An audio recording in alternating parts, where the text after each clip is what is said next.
Hello angels and welcome back to my channel. I hope you are all doing good.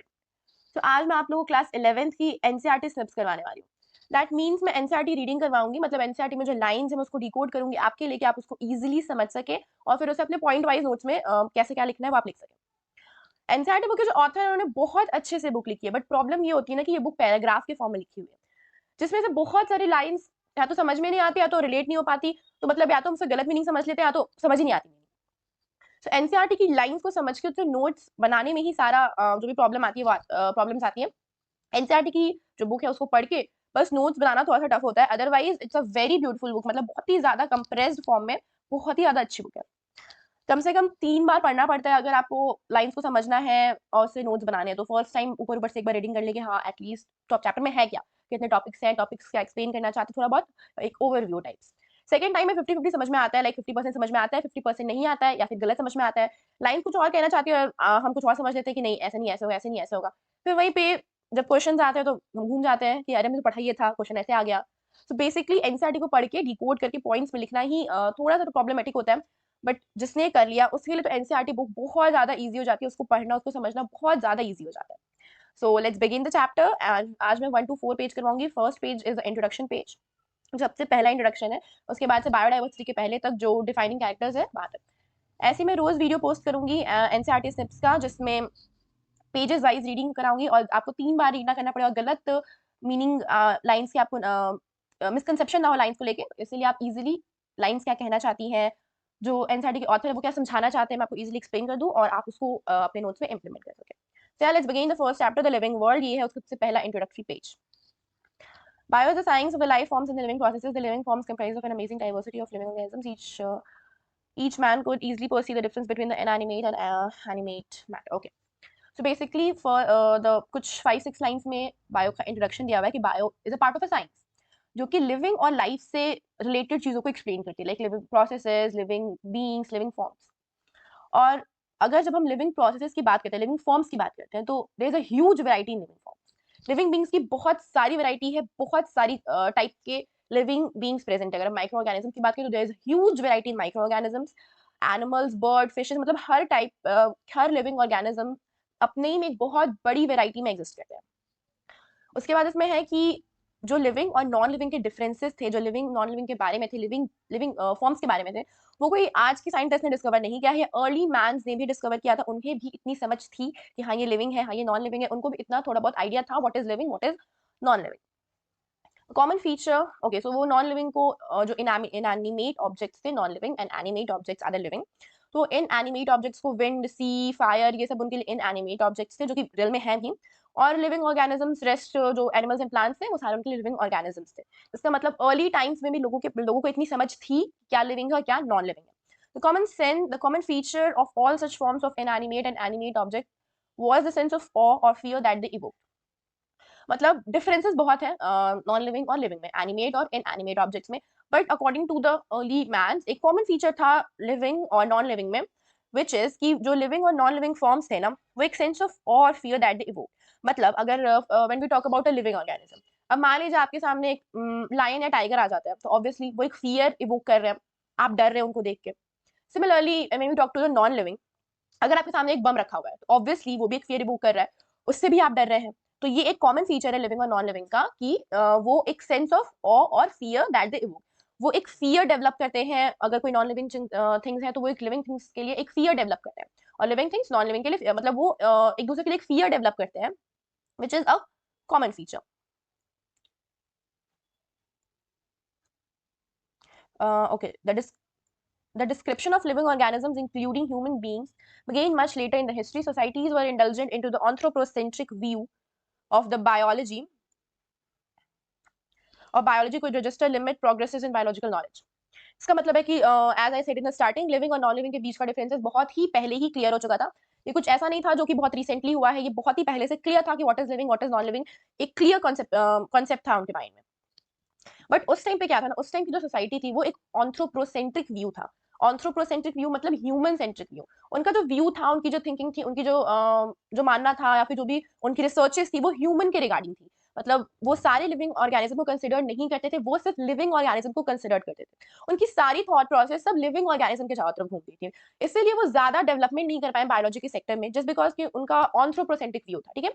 तो वो सिर्फ humans के ही चारों तरफ रहते थे, सिर्फ ह्यूमंस को ही उनका मेन ये था कि ह्यूमंस ही लिविंग होते हैं और ह्यूमंस के ही चारों तरफ, वो कभी प्लांट्स, माइक्रो ऑर्गेनिजम्स और बाकी चीजों को कंसिडर नहीं करते थे, सिर्फ ह्यूमन के ही चारों तरफ उनके व्यूज रहते थे और ह्यूमन को ही वो ज्यादा इंपॉर्टेंस देते थे, उन्हीं के बारे में वो स्टडी करते थे। Systematics and monumental description of life forms brought in out of the necessity, detailed system of identification, nomenclature and classification.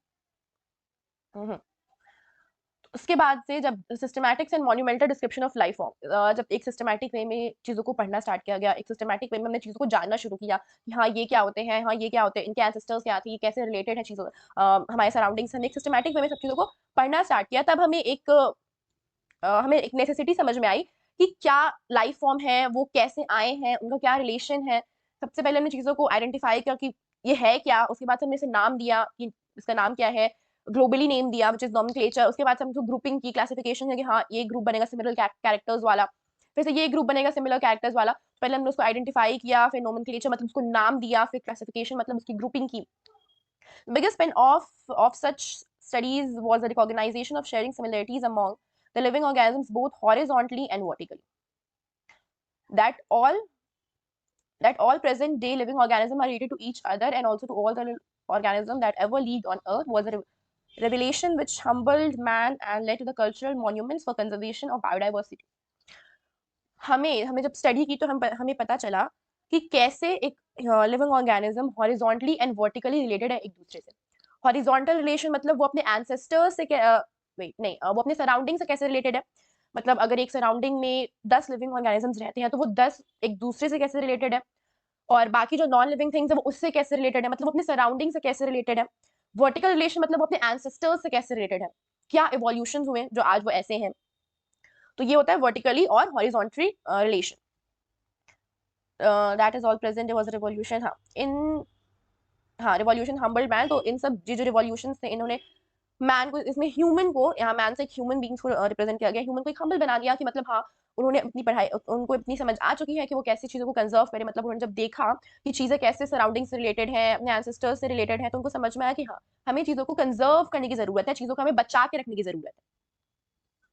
In the following chapter of the unit, we will get a description of indulgent classification of animals, plants, and taxonomist perspectives. So the very first chapter deals with it only. सबसे first chapter में ये बताया गया कि कैसे पहले classification हुआ, क्या क्या कैरेक्टर्स हैं जो एक लिविंग ऑर्गेनिज्म को डिफाइन करते हैं, फिर कैसे कैसे क्लासिफिकेशन हुआ, क्या क्लासिफिकेशन था, हमें कैसे पहले चीज़ों को आइडेंटिफाई किया, फिर उनका हमने नेमिंग दिया, जो ग्लोबली एक्सेप्टेड नेम होता है हमने वो नेम दिया अकॉर्डिंग टू अ सिस्टम। उसके बाद हमने कैसे क्लासीफाई किया, क्लासीफाई करने के बाद से एज जो लास्ट टाइम में मेंशन किया गया था कि हमें चीज़ों को कंजर्व भी करना है, तो हम क्या कंजर्व के लिए मेथड यूज करते हैं वो भी इस चैप्टर में। तो हर चैप्टर के स्टार्टिंग में सबसे पहले एक साइंटिस्ट का एक छोटा सा डिस्क्रिप्शन होता है। इस चैप्टर के स्टार्टिंग में अर्नस्ट मेयर का डिस्क्रिप्शन है, जो कि थे Darwin of the 20th century. He was the 100 greatest scientist of all the times. इनको ट्रिपल क्राउन मिला, इनको ट्रिपल क्राउन कहा जाता है क्योंकि इनको 3 अवार्ड मिले थे for the biology by completing 100 years of age. इनकी डेथ हो गई थी 2004 में। सो बेसिकली साइंटिस्ट का डिस्क्रिप्शन याद करना होता है, इसमें ज़्यादा कुछ इंपॉर्टेंट नहीं होता, बस जो मेन पॉइंट्स होते हैं, जस्ट लाइक कि इन्हें डार्विन कहा जाता है, ये 100 ग्रेटेस्ट साइंटिस्ट में थे, इनको 3 अवार्ड्स मिले थे, ट्रिपल क्राउन था, तो बेसिकली वो ज्यादा इंपॉर्टेंट होता है। एग्जामिनर उस पर ज्यादा क्वेश्चन आने के चांसेस होते हैं compare to the date and date of birth और date of death. So here the chapter begins, इसमें 4 पार्ट है। What is living, diversity in living world, taxonomic categories मतलब जो कैटेगरीज जिसमें हम चीजों को क्लासिफाई करते हैं, एंड द टैक्सोनॉमिकल एड्स जो हम कंजर्वेशन के लिए मेथड यूज करते हैं। How wonderful the world, the wide range of living types is amazing, the extraordinary habitats in which we find living organisms. It's to be cold mountain deciduous forest. Okay, so इसमें first paragraph में यही है कि हम कैसे, कितनी सारी diversities है हमारे लिविंग वर्ल्ड में। अगर हम अपनी वाइड डाइवर्सिटी को देखें तो बहुत ही ज्यादा वाइड डाइवर्सिटी है। For example deciduous forest, ocean, fresh water lake, animals, migrating birds, flowers, ये सारे बहुत ज्यादा ह्यूज डाइवर्सिटी है। और इन सब में से कुछ ऐसे हैं जो हमें एक डीप सेंस ऑफ वंडर में कर देते हैं कि लाइक ओ माय गॉड, इतनी सारी डाइवर्सिटी, इतना ब्यूटीफुल प्लेस है और तो इतनी ब्यूटीफुल चीजें हैं यहाँ पे डिस्कवर करने के लिए। बहुत सारी चीजें डिस्कवर हो चुकी हैं, बहुत सारी चीजें डिस्कवर हो रही हैं, एंड इन फ्यूचर बहुत सारी चीजें और डिस्कवर होंगी। Ecological conflict and cooperation among members, The ecological conflict among members of a population of a community or even the molecular traffic inside the cell make us deeply reflect on what indeed is life. इसका मतलब है कि जो ecological conflict है, मतलब जो हमारे surrounding में कॉन्फ्लिक्ट है, मतलब हम कैसे एक दूसरे से रिलेटेड है, मतलब हर चीज़ है ना एक प्रॉपर कोऑर्डिनेशन में वर्क करती है। जैसे अगर हम अपनी सराउंडिंग की बात करें तो एक लिविंग, नॉन लिविंग या फिर लिविंग लिविंग एक दूसरे से रिलेटेड है। हर चीज़ एक प्रॉपर कोऑर्डिनेशन में वर्क करती है। फॉर एग्जांपल अगर हम एक फूड चेन देखें तो फूड चेन एक प्रॉपर सिस्टम वाइज होती है। अगर फूड चेन का एक भी मेंबर की डेथ हो जाती है, फिर एक भी मेंबर वैनिश हो जाता है, तो फूड चेन पे बहुत ज़्यादा इफेक्ट होता है। हर चीज़ों का एक प्रॉपर सिस्टमैटिक वे में अरेंजमेंट होता है, एक प्रॉपर सिस्टमैटिक वे में चीज़ें वर्क करती हैं। तो होगा ecological conflict, competition among members, as I said कि हम एक दूसरे से कैसे रिलेटेड हैं। अगर हम एक सोसाइटी में रहते हैं तो हमारे कुछ रूल्स होते हैं, कुछ ड्यूटीज होती हैं, हम कैसे एक दूसरे से रिलेटेड रहते हैं। जब हम अपनी बॉडी के इनसाइड की बात करते हैं, लाइक इनसाइड आवर बॉडी, तो यहाँ पे एक सेल ट्रैफिक है। ट्रैफिक का मतलब क्या होता है कि बहुत छोटी से एरिया में बहुत सारी चीजें एकदम क्लस्टर के फॉर्म में पड़ी हुई है। तो बेसिकली हमारे बॉडी के अंदर भी सेल्स बहुत ज्यादा है और सेल्स भी ना एक कोऑर्डिनेटेड मैनर में वर्क करते हैं। ऐसा नहीं है कि एक सेल अपने अपने मन से वर्क कर रहा है, दूसरा सेल अपने मन से वर्क कर रहा है। अगर दो सेल हैं तो दोनों एक दूसरे के कोऑर्डिनेशन से ही सक्सेसफुली वर्क करते हैं। तो इस लाइन का मतलब है कि हर चीजों में कोऑर्डिनेशन है। आइदर हम अपनी बॉडी के अंदर की बात करें, बॉडी की या फिर हम अपनी सराउंडिंग की बात करें, हर चीजों में एक प्रॉपर कोऑर्डिनेशन होता है और हमारी पूरी बॉडी एक प्रॉपर कोऑर्डिनेशन में वर्क करती है। एंड ये सारी चीजें एक क्वेश्चन के लिए एक क्वेश्चन खड़ा करते हैं that what is life. Life क्या है? अब यहाँ पे लाइफ के दो व्हाट इज लाइफ के दो आंसर हो सकते हैं। एक फिलोसफिकल वन कि लाइफ क्या है, इसका पर्पस क्या है, जो कि एक साइंस स्टूडेंट के लिए नहीं है। ये इस क्वेश्चन से एक साइंस स्टूडेंट को डील करने की जरूरत नहीं है। The next perspective is the scientific one. What is life? The opposite to the non-living is the living thing. The opposite to the non-living is the life. तो scientific approach से हमें work करना है। साइंटिफिक जो definition है, scientific जो answer है, हमें उस पर फोकस करना है rather than the philosophical one. Okay, so what is living? When we try to define living, we conventionally look for the distinctive characteristics exhibited by living organisms: growth, reproduction, ability to sense and movement, and mount a suitable response come to our mind immediately as unique feature of living organism. जब हम एक living organism को define करते हैं तो बहुत सारी features है और हम बहुत सारे ऐसे कैरेक्टर्स कहते हैं कि हाँ ये कैरेक्टर्स है लिविंग ऑर्गेनिजम्स के, ये कैरेक्टर्स है लिविंग ऑर्गेनिजम्स के। But for the defining property क्या होती है? डिफाइनिंग प्रॉपर्टी के तीन मेन पॉइंट्स होते हैं। पहला, वो सारे लिविंग ऑर्गेनिजम्स में प्रेजेंट होने चाहिए। दूसरा, वो उसका कोई भी एक्सेप्शन नहीं होना चाहिए, मतलब बिना एक्सेप्शन के वो सारे लिविंग ऑर्गेनिजम्स में हो। थर्ड, वो किसी भी नॉन लिविंग में नहीं होने चाहिए। वो होती है डिफाइनिंग कैरेक्टर्स। अदरवाइज जो डिफाइनिंग कैरेक्टर्स नहीं है, और उसको हम एक नॉर्मल कैरेक्टर बोल सकते हैं लिविंग ऑर्गेनिज्म का, पर हम उसको एक डिफाइनिंग कैरेक्टर नहीं बोल सकते। तो these all are the characters जिससे हमें इस चैप्टर में डील करना है और हमें देखना है कौन सा डिफाइनिंग फीचर है, कौन सा डिफाइनिंग फीचर नहीं है। The very first feature is growth. Growth के दो कैरेक्टर्स होते हैं, एक होता है increase in mass and increase in number of individual are the twin characteristics of growth. Increase in mass का मतलब होता है कि अगर मान लीजिए आपकी एक जगह पे 5 सेल्स है तो 5 की डबल होकर 10 हो गए, वो होता है इंक्रीज इन मास। अब अगर 5 सेल है और 5 सेल में से एक सेल डैमेज आता है तो उसकी जगह अगर न्यू सेल आता है तो वो फिर ग्रोथ नहीं होगा, वो फिर रिपेयर होगा। ये डिफरेंस होता है ग्रोथ और रिपेयर में। अगर 5 सेल है, 5 के 10 हो गए डबल होके, तो वो हो गया फिर ग्रोथ। 5 है, 5 में से एक डैमेज हो गया तो उसकी जगह पे न्यू सेल आ गया तो 5 के 5 ही रहे ना, तो वो फिर हो गया रिपेयर। रिपेयर डिफरेंट चीज है, ग्रोथ डिफरेंट चीज है। हाँ, रिपेयर ग्रोथ का पार्ट नहीं है क्योंकि ग्रोथ में इंक्रीज इन मास और increase in the number of cells होता है। रिपेयर में ऐसा कुछ भी नहीं होता है। रिपेयर में ना ही मास बढ़ेगा ना ही नंबर ऑफ सेल्स बढ़ते हैं। Basically growth is the increase in mass and increase in number of individual. मतलब 2 से 3 होना, that is the growth of a individual. A multicellular organism grow by cell division in plants. In plants, this growth of cell division occurs continuously throughout the lifespan. In animals, the growth is being only up to a certain age. Plants में क्या होता है ना कि जो growth होती है वो कंटिन्यूअसली थ्रू आउट होती है। ऐसा नहीं है कि उसका एक टाइम के बाद से ग्रोथ स्टॉप हो जाएगी या फिर एक टाइम के बाद से ग्रोथ नहीं होती है। ग्रोथ के क्या फीचर होते हैं? या तो आप अपना नंबर इंक्रीज करो या तो अपना मास इंक्रीज करो। प्लांट्स में क्या होता है ना कि न्यू ब्रांचेस होते हैं, न्यू लीव्स होते हैं। प्लांट्स में भी रिपेयर होता है। ऐसा है कि प्लांट्स में अगर एक ब्रांच टूट गया तो उसके यहाँ पे नए ब्रांचेस आते हैं, वो भी प्लांट्स में रिपेयरिंग भी होती है, बट ग्रोथ कंटिन्यूअसली होती है क्योंकि वो हमेशा, लाइक कभी आपने देखा होगा कि एक फ्रूट अगर गिर गया तो एक नया प्लांट बन गया, तो ऐसे वो अपना नंबर भी इंक्रीज कर रहे हैं। मास की बात आती है तो हमेशा वो बड़े होते रहते हैं। मान लीजिए पहले उनके 2 ब्रांचेस है तो फिर वो 3 ब्रांचेस करते हैं, फिर 4 ब्रांचेस करते हैं। तो इससे उनका नंबर और मास दोनों through out the life span बढ़ता रहता है। लेकिन ह्यूमंस में repair through out the life होता है, लेकिन growth through out the life नहीं होता है। क्योंकि एक पर्टिकुलर एज के बाद से जब प्यूबर्टी आ जाती है तो फिर हमारी बॉडी का मास बढ़ना स्टॉप हो जाता है और एक पर्टिकुलर एज के बाद से रिप्रोडक्शन भी स्टॉप हो जाता है when it comes to sexual reproduction. तो इसीलिए ये ह्यूमंस में ये चीज कंटिन्यूअस नहीं होती कि आप through out the life span हम ग्रो कर सकते हैं। तो ये टाइम के बाद से हमारे बॉडी ऑर्गन्स के जो मासेस होते हैं वो एक फिक्स हो जाते हैं, उसमें रिपेयर वर्क हो सकता है, जो सेल डैमेज हो गया वो सेल वापस रिपेयर हो सकते हैं, बट उनकी ग्रोथ नहीं होती। ऐसा नहीं है कि एक लिवर अगर अप्रोक्सीमेटली 1 kg का है तो वो ग्रो होकर 2 kg का हो जाता है, ऐसा नहीं होता। रिपेयर वर्क होता है, ग्रोथ नहीं होती। मतलब आपका मास नहीं बढ़ता है, वो सिर्फ रिपेयर वर्क हो सकता है। इसलिए यहाँ पे कहा गया है कि एनिमल्स में एक सर्टेन एज के बाद से ग्रोथ स्टॉप हो जाती है। However, cell division occurs in certain tissues to replace the lot. हाँ, सेल डिवीजन होता है, नो डाउट की ग्रोथ भी सेल डिवीजन से होती है, बट उस सेल डिवीजन में एक नया सेल बनता है जो कि एग्जिस्ट करता है। रिपेयर रिपेयर का जो प्रोसेस होता है वो भी सेल डिवीजन से ही होता है, लेकिन फिर उसमें क्या होता है ना, लॉस्ट सेल को रिप्लेस करके एक न्यू सेल रखा जाता है। दोनों सेल डिवीजन में डिफरेंस होता है, एक ग्रोथ का सेल डिवीजन और एक रिपेयर का सेल डिवीजन। आई होप ये क्लियर होगा कि ग्रोथ का सेल डिवीजन कैसे होता है और रिपेयर का सेल डिवीजन कैसे होता है। However, cell division occurs in a certain tissue to replace the lost cell. Unicellular organisms grow by cell division. One can easily observe in vitro culture by simply counting the number of cells in a microscope. In majority of the higher animals or plants, growth and reproduction are usually exclusive events. Okay, so जो basically asexual reproduction होता है उसमें जो growth होती है वो unlimited होती है, मतलब जो reproduction and growth are mutually exclusive event, मतलब वो दोनों अलग अलग चीजें होती हैं higher organisms में, higher animals and higher plants में। ग्रोथ अलग होता है और रिप्रोडक्शन अलग होता है, बट जो लोअर ऑर्गेनिज्म होते हैं जस्ट लाइक यूनिसेल्युलर ऑर्गेनिज्म, उनमें ग्रोथ और रिप्रोडक्शन इज इंक्लूसिव प्रॉपर्टी। वो जब ग्रोथ करेंगे तो वो रिप्रोड्यूस करेंगे, वो जब रिप्रोड्यूस करेंगे तो वो ग्रो करेंगे। One must remember that the increase in mass is considered increase in body mass is considered as growth. Okay, so यहाँ पे दोबारा भी लिखा हुआ है कि you must remember that increase in body mass is what is also considered as growth. Non-living organisms also grow if we take an increased body mass in a certain criteria of a growth. अगर starting में mention था दो criteria होती है, एक होता है increase in body mass, एक होता है इंक्रीज इन नंबर।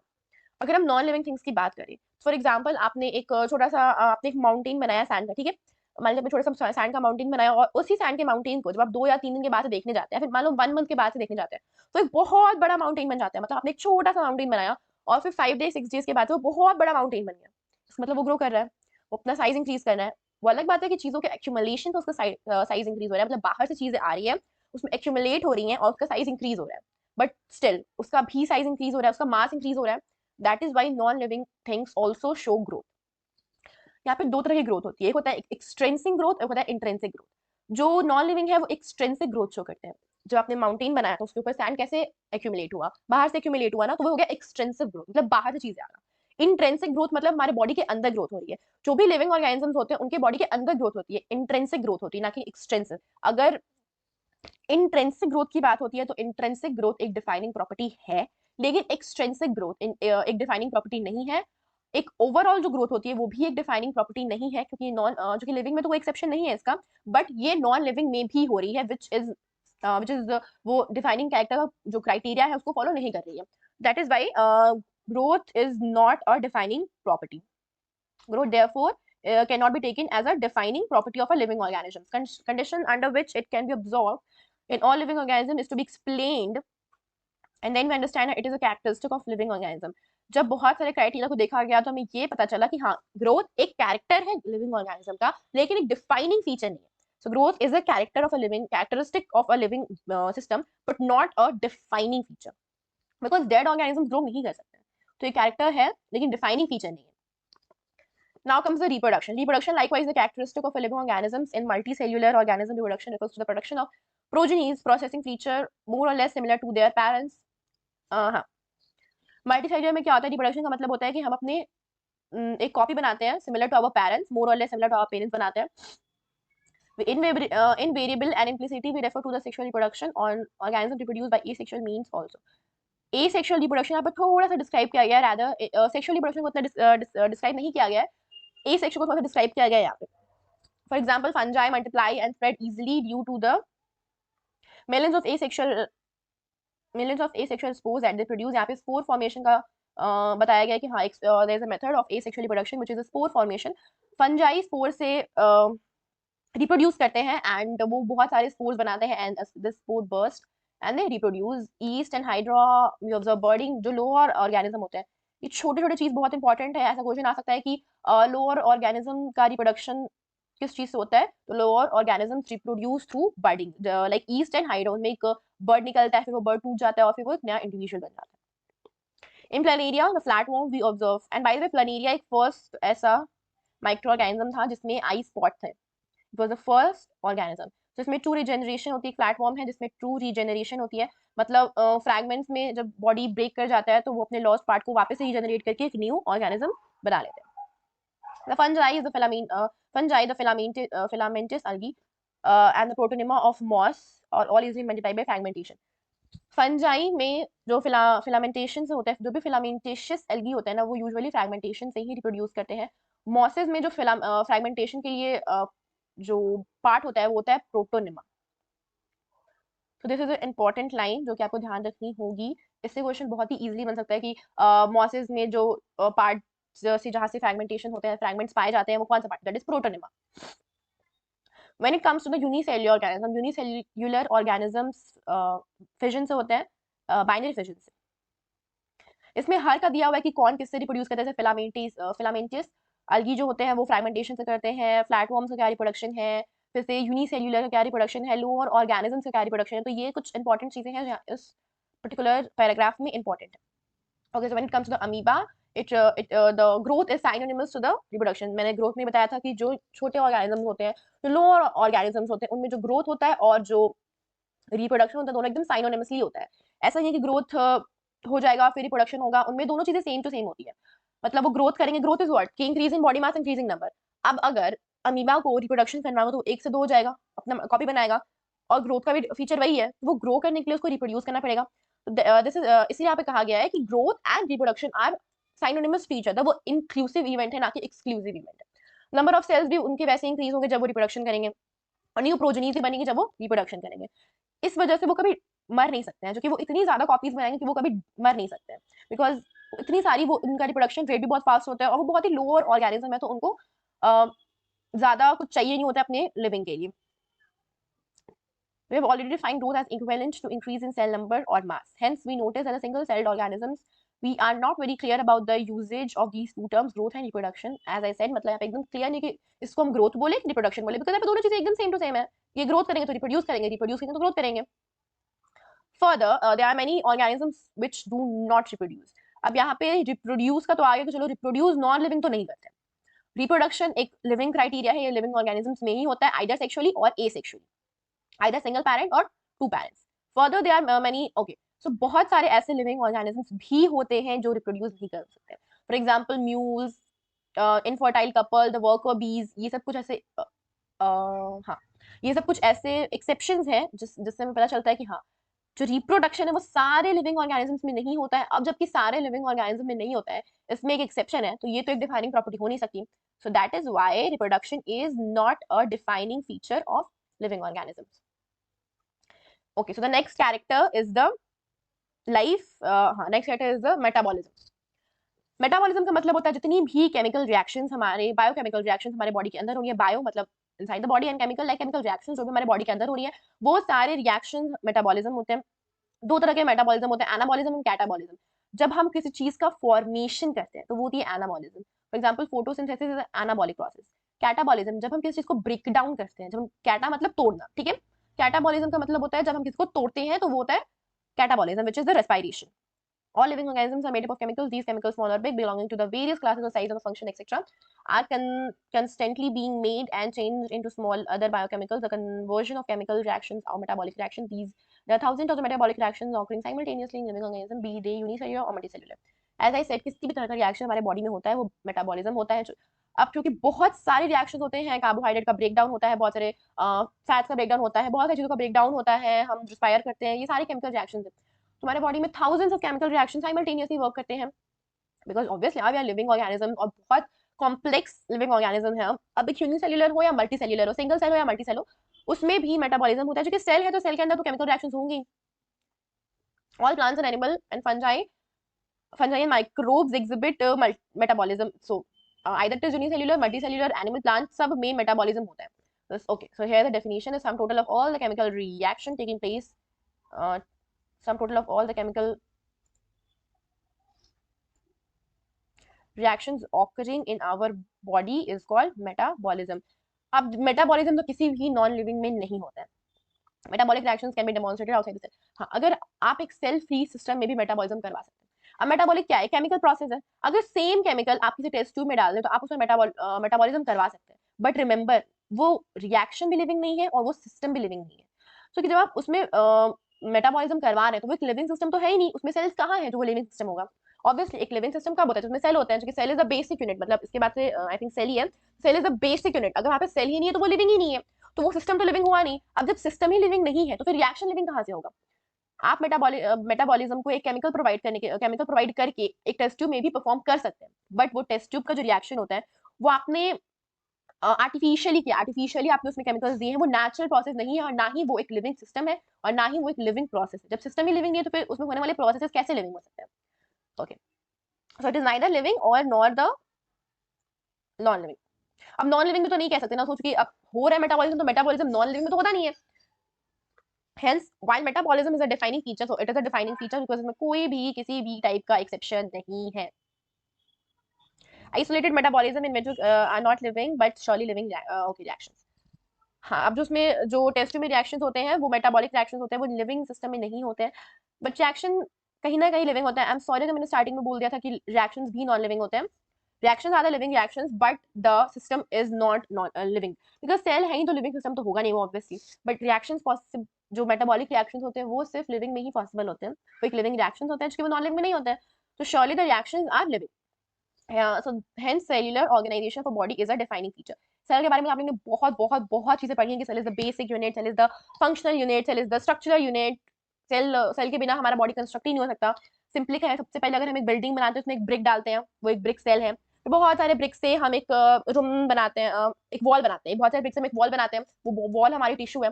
फिर बहुत सारे वॉल से एक रूम प्रिपेयर होता है, वो रूम हमारा एक ऑर्गन है, और बहुत सारे रूम से एक बिल्डिंग तैयार होती है, जो भी घर हम बना उसकी बिल्डिंग, हाँ वो बिल्डिंग तैयार हो रही है। तो वो जो बिल्डिंग है वो बहुत सारे ऑर्गन से मिलकर पूरा का पूरा ऑर्गन सिस्टम बनता है, फिर हम ह्यूमंस बनते हैं या फिर कोई भी और organism, living organism. Perhaps the most obvious and technically complicated, okay, so ये लाइन इंपॉर्टेंट है, क्वेश्चन में आ सकते हैं सबसे कॉम्प्लिकेटेड फीचर कौन सा होता है लिविंग ऑर्गेनिज्म का? सबसे कॉम्प्लिकेटेड फीचर होता है consciousness. Perhaps the most obvious and technically complicated feature of all living organism is the ability to sense their environment or the environmental and respond to their environmental stimuli, which could be physical, chemical and biological. So this is what consciousness is। consciousness का मतलब होता है कि हम अपने environment में respond कर रहे हैं, हमारे आसपास जो भी चीजें हो रही हैं उस पर हम respond कर रहे हैं। अब जैसे अगर हमारे सामने कोई एनिमल आ जाए जो कि डेंजरस एनिमल है तो हम ऑब्वियसली उसको रिस्पॉन्ड करेंगे, हम भागेंगे, हम चलाएंगे, फिर हम कोई भी एक्शन लेंगे, या फिर बेहोश गिर जाएंगे, हम फेंट हो जाएंगे।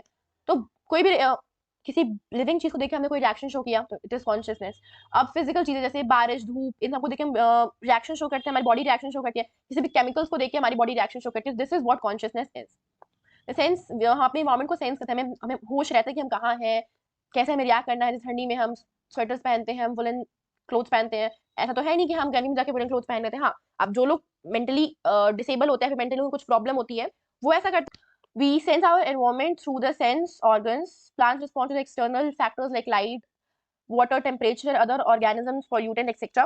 So मतलब अपने environment को sense कर सकते हैं। हर living organisms में ये property होती है consciousness की, कि वो उसके चारों तरफ क्या हो रहा है, उसके चारों तरफ क्या चीजें present है, वो उसको sense कर सके।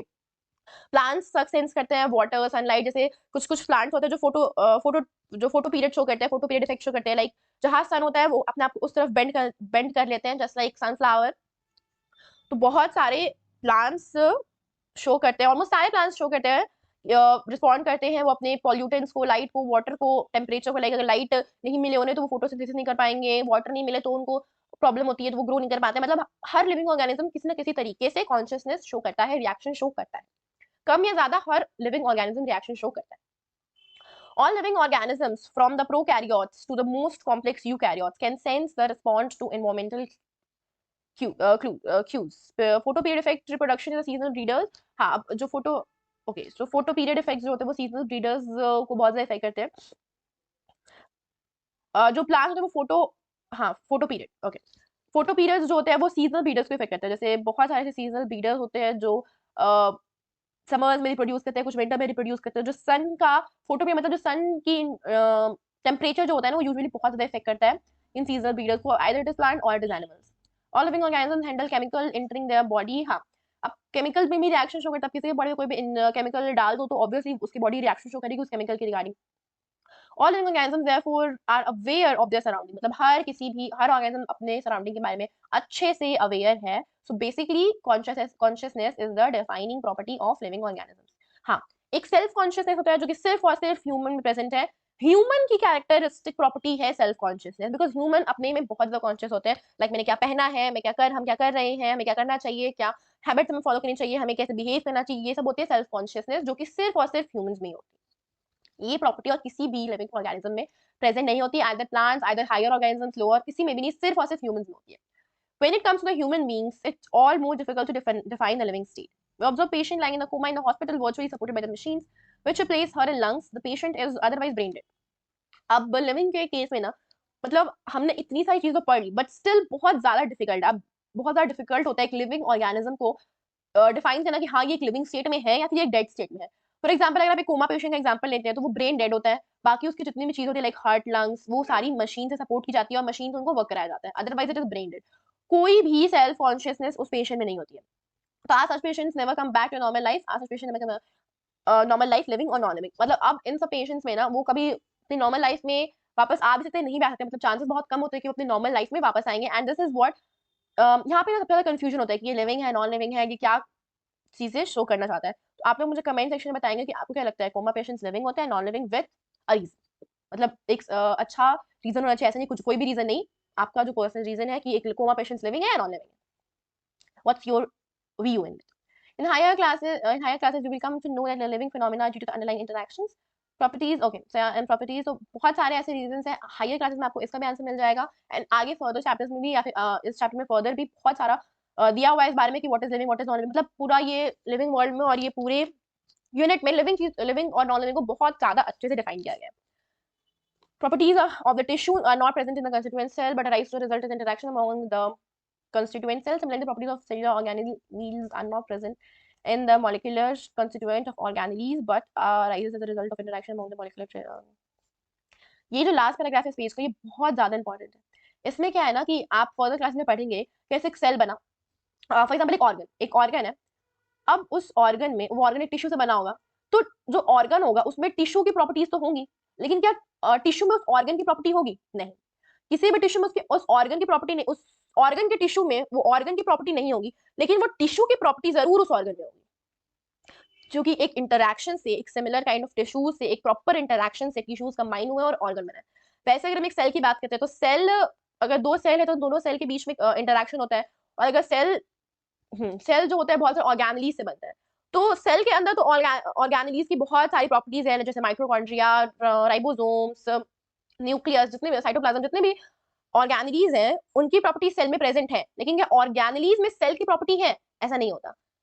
ऑर्गेनेलीज में सेल की प्रॉपर्टी, छोटी चीजों में बड़ी चीज की प्रॉपर्टी नहीं होती है। फॉर एग्जाम्पल टिश्यूज में ऑर्गन की प्रॉपर्टी नहीं है, ऑर्गेनेलीज में सेल की प्रॉपर्टी नहीं है। हमेशा बड़ी चीज, छोटी छोटी चीजें को कंबाइन करके जब बड़ी चीजें बनती है तो उन बड़ी चीजों में ना छोटी चीजों की प्रॉपर्टी होती है, रादर देन किसी स्मॉल चीज में बड़ी चीजों की प्रॉपर्टी होना। सो हाँ, इन सब चीजों में जो ऑर्गेनेलीज होती है, फिर ऑर्गेनेलीज अब बहुत सारे केमिकल रिएक्शन से फॉर्म होती है। अब जो भी केमिकल रिएक्शन से वो फॉर्म होती है, वो केमिकल रिएक्शन उस ऑर्गेनेली में है, पर क्या उस ऑर्गेनेली के फीचर कभी उस केमिकल रिएक्शन में पार्ट लेते हैं, फिर कभी कुछ इन्फ्लुएंस करते हैं? ऐसा नहीं होता।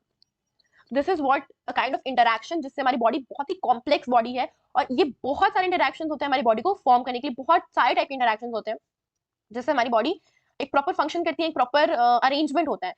इस पर्टिकुलर पैराग्राफ से ये बता रहा है कि हमारी बॉडी में हर चीज एक प्रॉपर सीक्वेंस में है और हर चीज एक दूसरे से इंटरैक्ट कर रही है। अगर एक प्रॉपर इंटरैक्शन नहीं होगा तो हमारी बॉडी का जो बैलेंस है वो बहुत बिगड़ जाएगा, बहुत ज्यादा चेंज हो जाएगा। हमारी बॉडी के हर चीज एक दूसरे से प्रॉपर्ली इंटरैक्ट करते हैं। एक सेल को भी डिवाइड होना होता है तो उसकी जो पीछे वाली सेल होती है वो उसको इंस्ट्रक्शन देती है डिवाइड करने के लिए। तो हर चीजें एक प्रॉपर सीक्वेंस में है और हर चीज एक दूसरे से इंटरैक्ट करती है, एक इंटरैक्शन प्रेजेंट हमारे पूरे बॉडी में, और इंटरैक्शन की ही हेल्प से पूरा बॉडी एक प्रॉपर फंक्शन करता है। These interactions result in the emergence of properties of at a higher level of organisms.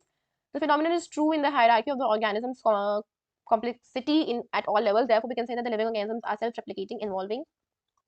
Therefore, we can say that human beings are self-replicating, self-regulating interactive system capable of responding to external stimuli. यहाँ पे बहुत ही compressed form में best definition दी गई है what is living की। तो सबसे पहला क्वेश्चन था इस चैप्टर में व्हाट इज लिविंग, उसकी सबसे बेस्ट एंड कंप्रेस्ड डेफिनेशन दी गई है that we can say that living organisms are self replicating, वो रेप्लिकेट कर सकते हैं खुद से, evolving and self regulative interactive system, उनका एक सेल्फ रेगुलेटिंग इंटरैक्टिव सिस्टम है, उनका पूरे बॉडी में एक बहुत ही ज्यादा ब्यूटीफुली इंटरैक्टिव सिस्टम प्रेजेंट है जो कि केपेबल है एक्सटर्नल स्टिमुलाई, मतलब कॉन्शियसनेस शो करता है, सेल्फ कॉन्शियसनेस भी शो करते हैं. तो this is what a living things is. Biology is the story of life on Earth. Biology is the story of evolution of living organisms on Earth. What is biology? Biology as a part of a science and it deals with all the life forms that is present on the Earth and it is a story कि कैसे ancestors से हम आए हैं, ancestors से सारे organisms क्या evolution हुए थे, जो क्या changes हुए जिससे ancestors में change आया तो एक new organism का जन्म हुआ, new organism का formation हुआ. All living organisms present, past or future are linked with one another by sharing the common genetic material but varying in degrees. सारे organisms, like all organisms are related to their ancestors, but difference इतना है कि genetic material same है, but genetic material composition थोड़ा different हो गया जिसके कारण एक न्यू स्पीशीज का फॉर्मेशन हुआ है. Otherwise genetic material are more or less same, but due to some variations एक न्यू स्पीशीज का फॉर्मेशन हुआ है. So this is all about today. इसके बाद का biodiversity we will study in the next class. So till page number 5 I think it's very much clear कि क्या होता है, क्या डिफाइनिंग प्रॉपर्टी है, क्या डिफाइनिंग प्रॉपर्टी नहीं है. I think you enjoyed the session. If you do so do not forget to like, share and subscribe. 1, 2, 3, 4